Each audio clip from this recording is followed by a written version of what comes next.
Jerry Beal here, and this audio is entitled How Traditional Clinical Psychology is Fundamentally Flawed.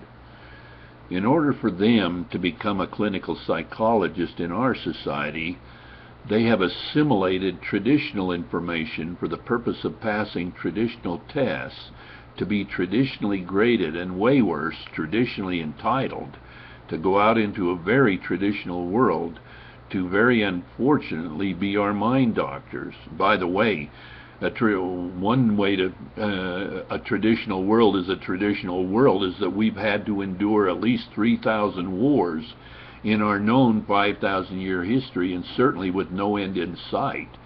And the last century is the bloodiest of all centuries, with not one single year going by without having some damnable war that we're fighting. And they're our mind doctors. They're the ones that are supposed to be telling us why it is we can't stop fighting and quarreling with each other. But it isn't traditionally taught, so they don't traditionally get it. Yet whatever ideas that may come up where we are able to save ourselves from ourselves is certainly not a traditional pathway, as I said before. That's for goddamn sure. Otherwise, we would have found that pathway and initiated it for that very reason. But a traditional education, at least as it has to do with our sociological and psychological institutions here in the USA, and at least here in the USA, their ideas of problem solving or various therapies for their clients are coming up from what I call our lying bubble, our attachments to the world, in which we bounce around and off the walls of the bubble as we fight and quarrel with each other over various arrangements of the people, the conditions, and the events. Therefore, and right to the point, traditionally educated clinical psychologists are doing their therapies with their poor clients based on the false idea that their apparent victim client became victimized or abused by one or more problematic people, or problematic conditions, or problematic events.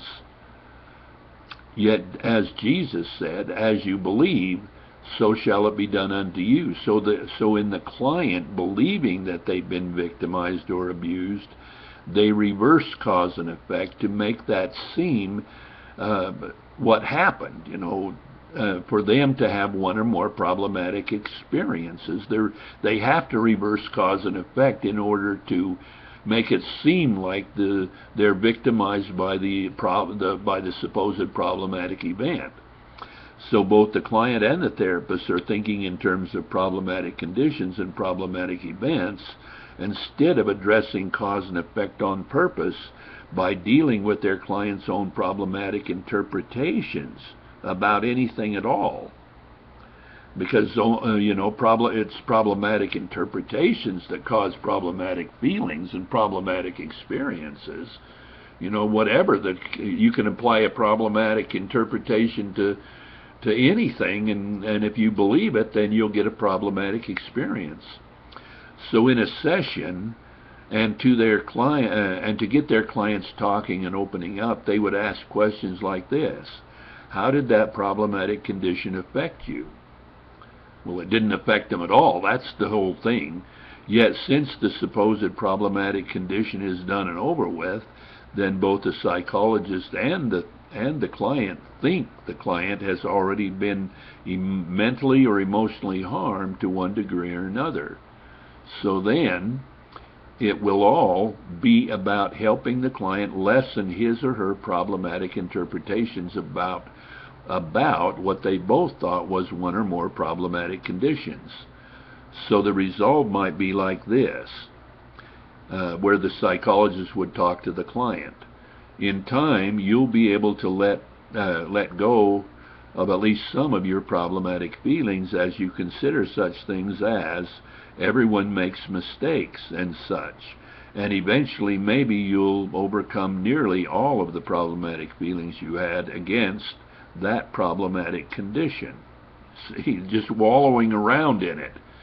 Yet here's a little true story that is a very common kind of situation that I'll use to prove that there's no such thing as problematic conditions or problematic events when the basic care and keeping of bodies is not the issue.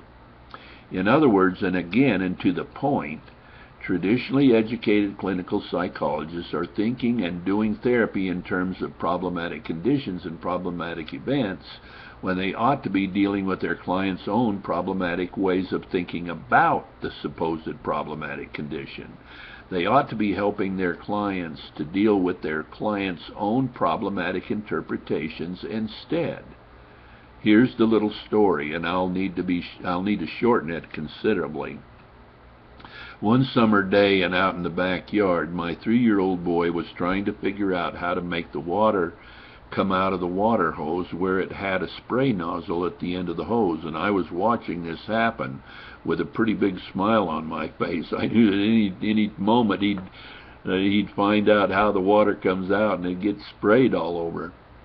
Quite quickly, when my 5-year-old boy noticed his little brother trying to figure it out, he and my 7-year-old girl went over to deal with it.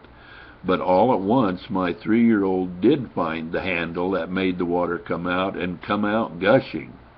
And that's what happened. But the nozzle was pointed in the direction of the other 2 kids, and so they each got sprayed in the face with the gushing water, and they each were mighty surprised by it. A couple of seconds passed when my 7-year-old girl started crying as she ran into the house to report her victim's story to her mom this way: "Tyler sprayed me in the face and made me cry." But my little 5-year-old boy, who also got a gush of water in the face, started laughing and jumping around a little. He then grabbed the hose away from his little brother and started having fun with it himself. When I went up to my 5-year-old boy, I asked him, "Why did you laugh when you got sprayed in the face?" And he answered, "Tyler sprayed me in the face and made me laugh." Are you getting this? So one of my kids reported, "Tyler sprayed me in the face and made me cry," and the other reported, "Tyler sprayed me in the face and made me laugh." And by the way, an off script here, what does that do to this makes me happy and that makes me upset? That whole entire mindset, what does that do to it? You know, it completely destroys it. That's what it does. Thus, what is a problematic condition or a problematic event other than what we're each and all making of it through whatever interpretation we apply to it? And that's our own personal truth. That brings our own personal power to experience anything that comes along in our lives any way we choose to interpret, and thus experience anything that comes along in our lives. And that's what does away with the lying bubble I was talking about before. For there's no such thing as a problematic event when when the basic care and keeping of bodies is not the issue. Thus, neither of my children were lining up cause and effect when they came away with 2 completely different feeling experiences that they both thought came from the same one cause, which was, Tyler sprayed me in the face. They thought that was the cause, but it's not. It's the subject, but not the cause. See, Tyler sprayed me in the face is not the cause. It's the subject of what's being talked about. And the cause is their own problematic or non-problematic way of thinking about it. You know, where one of them claiming it made me cry and the other one claiming it made me laugh. In still trying to keep this short, the kind of psychology that does line up cause and effect when it comes to human feelings and human experiences is what I call the psychology and therapy of personal honesty and personal responsibility, where cause and effect are lined up where they belong. And relative to supposed problems, this psychology explains that only a change of mind is required. That's all it's ever required, is a change of mind for a change of experience. And that's the only way a change of experience comes, is through a change of mind about something. Thus a change in the conditions can't matter unless, again, as always, when the basic care and keeping of bodies is the issue. And that's clearly the case with my two little children who had such seemingly opposite results from the same one cause. Apparently from the same one cause. One time I was watching TV when a traditionally educated clinical psychologist was telling the interviewer how to help children to not be sexual with adults. He gave them a few good ideas, but he started off with the same horrible lie we all start off with when he said, firstly, the child needs to know that it's wrong to be sexual with adults. And right there, all hell breaks loose. Right there, all hell breaks loose. A psychologist doesn't have the right to come along with those judgments like that. My God, I'm off script here. I need to stay on script. Right there is where all hell breaks loose, for that's where we come up with problematic conditions and problematic events. It gives us the illusion of problematic conditions and problematic events, and this causes us to be unable to question the reality of a problem. We think somebody says this is a problem, and you say it isn't, and you say, well, it's a problem for you, but not for me. So the question is, what is a real problem? Here's what my main mentor, of course, in Miracles says about the people who head up our sociological and psychological institutions, at least here in the USA. Here's the quote. The separated ones have invented many cures for what they believe to be the ills of the world. But the one thing they do not do is to question the reality of a problem. Yet its effects cannot be cured because the problem is not real. So there you go. The separated ones have invented many cures for what they believe to be the ills of the world. But the one thing they do not do is to question the reality of a problem. Again, and then its effects cannot be cured because the problem isn't real. So there you go. The psychologist pronounces those particular conditions, children being sexual with adults, as wrong, trying to shove off the word wrong in a moralistic way as a fact. Wrong doesn't belong in our society. Wrong moralistically does not belong in a truthful and honest society.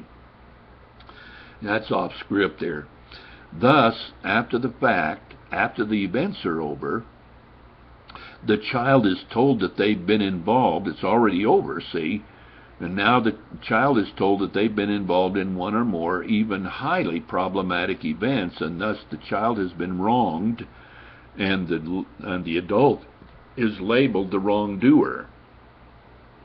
And if you don't spot that nonsense as a game of pretenses, it's only normal, but it has to be, simply because we're once removed from all that nonsense through our own defining mind context about all that nonsense.